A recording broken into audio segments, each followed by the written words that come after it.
Hello భోజన ప్రియులారా, కడుపు నిండా తినాలంటే ప్రతిసారి చికెన్ మటన్ బిర్యానీనే కానవసరం లేదు. కమ్మని టొమాటో చారు ఉన్నా సరిపోతుంది. ఇక నా స్టైల్లో చేసిన టమాటో చారు మీ ఇంట్లో చేసుకున్నారంటే ఆ రోజంతా 3 పూటల మటన్ కన్నా ఎక్కువే తింటారు. ఇందుకోసం నేను 1/2 kg వరకు టమాటాలని పెద్ద ముక్కలుగా కోసుకున్నాను.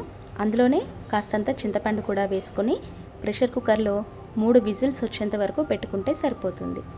ఉడికించుకున్న టమాటాని ఇలా పప్పు దువ్వతో మెత్తగా రుబ్బుకొని జాలిగిన్నెలో వేసుకొని చింతపండులా పిసుక్కోవాలి. రసాన్ని మొత్తం పిప్పి చేసుకోవాలి.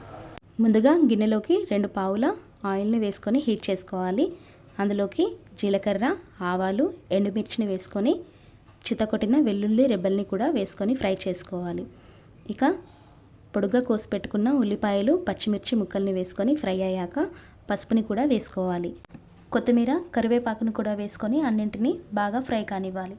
ఇప్పుడు టమాటోల నుంచి తీసిన రసాన్ని బాగా కలుపుకొని పోపులోకి యాడ్ చేసుకోవాలి. ఇక్కడ నేను రెగ్యులర్గా వాడే సన్న ఉప్పుని కాకుండా రాళ్ళ ఉప్పుని యాడ్ చేసుకుంటున్నాను. రాళ్ళ ఉప్పు ఎప్పుడైనా పులుసులకి, చారులకి మంచి టేస్ట్ని తీసుకొస్తుంది. కాకపోతే సన్న ఉప్పు కంటే కాస్త తక్కువగా వేసుకోవాలి.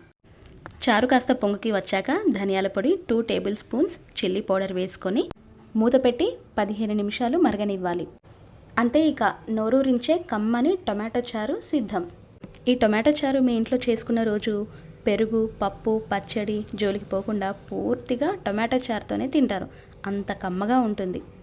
మా రెసిపీ కనుక మీకు నచ్చినట్టయితే లైక్ చేయండి, షేర్ చేయండి, సబ్స్క్రైబ్ చేయండి. మరిన్ని మంచి వీడియోస్తో మీ ముందుకు రావడం కోసం మీ Pan 360 ఛానల్ని ఎంకరేజ్ చేయండి. Thank you.